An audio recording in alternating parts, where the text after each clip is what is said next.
Cyril, thanks very much for joining us. We're now seeing I suppose, the first half data in terms of take-up and investment volumes. What are some of the highlights from you that you're seeing, I suppose, in the French market? If you have a look on the take-up on the Paris region, the decrease is sharp. It's more than 40% in comparison with the first half of the previous year. So there's a big decrease. The other point is, before the lockdown, the first quarter was not good, but the decreasing trend is more and more important because during the second quarter, we had less than 200,000 square meters rented by tenants. So that's the lowest quarterly level in more than 20 years. So that's obviously underperforming market. Looking at the take-up, I noticed that there were some quite big differences, particularly looking at La Défense, which had seen quite a change in terms of being up 189% year on year. What was driving that, Cyril? This explanation is quite easy to find. That's a pre-let of future development in La Défense, the link pre-let by Total Petroleum company. That's a development of more than 130,000 square meters. So obviously,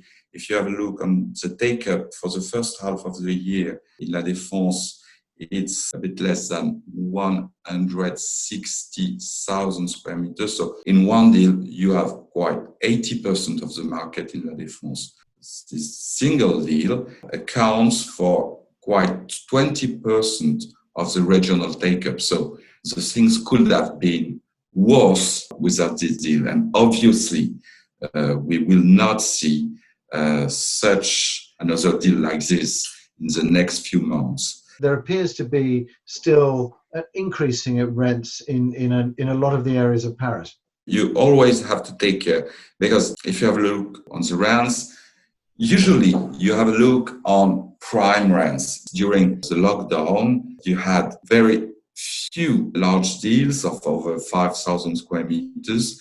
There was one on which we were all focused, obviously. That was the pre-let of a building in Paris CBD by Goldman Sachs in Avenue d'Iéna for more than 940 euros per square meters. That's huge rents, mostly during the lockdown. So this deal is also explaining the increase of the prime rents for Paris region. But if you are looking at prime rents, for instance, in La Défense or in other markets surrounding Paris, there's not the same increase.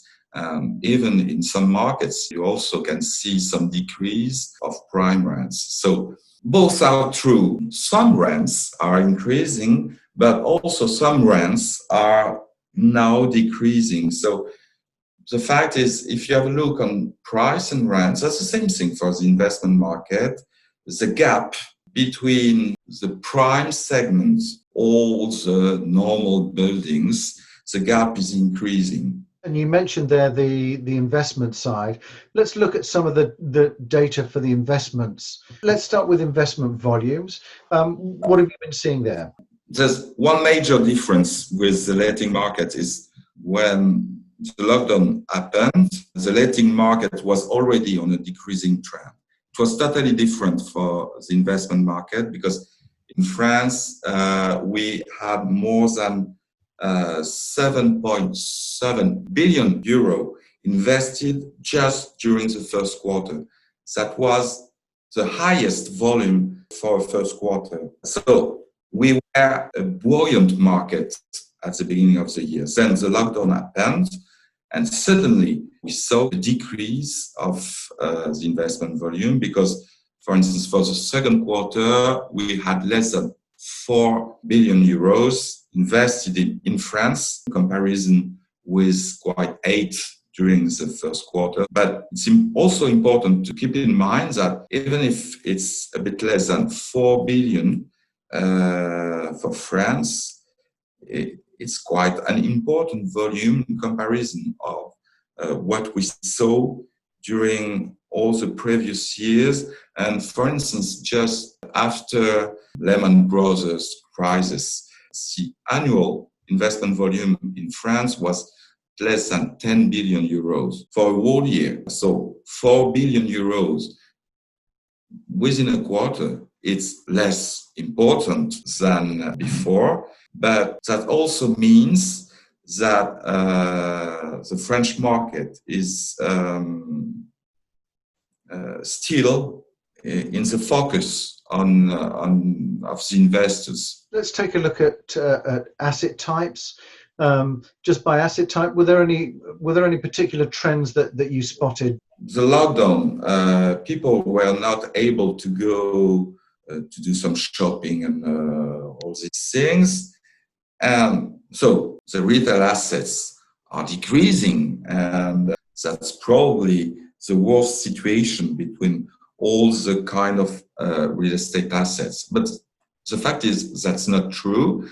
If you have a look on the share of retail assets in the French market, within the first 6 months of last year, it was more or less 10% of the investment volume.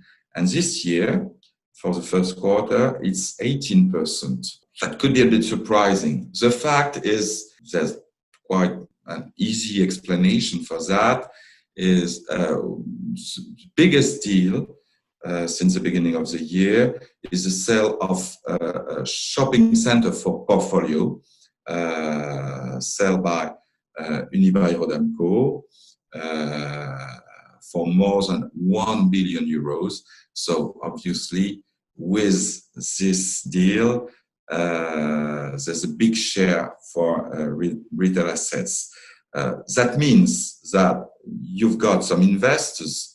I have to say that this deal was concluded during the second quarter, not before the COVID crisis. So some investors are cautious, obviously, but they are still confident on the future of retail assets. And there was also, which you would expect, I guess, an increase in logistics. Yeah, that's more logical because logistic benefits from the development of e-shopping. Within a year, you have a big increase for industrial. The market share comes from 10% to 18% of the investment volume. I was interested to see that there was more money or more capital coming from the USA, North America,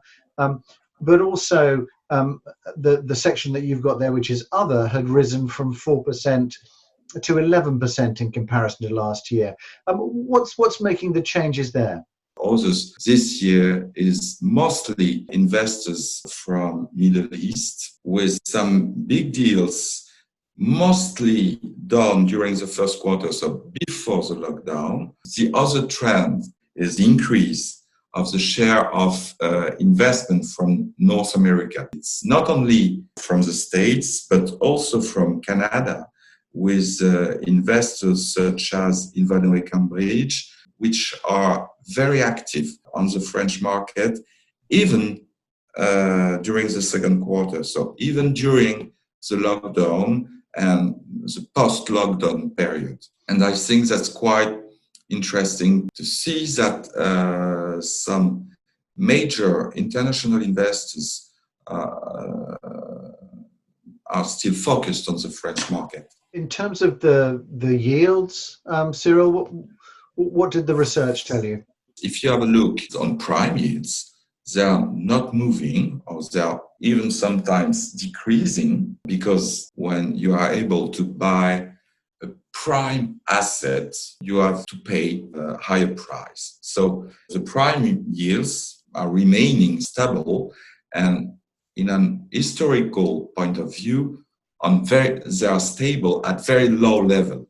But for all the non-prime assets, the yields are probably increasing. The trend is clear, but it's difficult to give a level.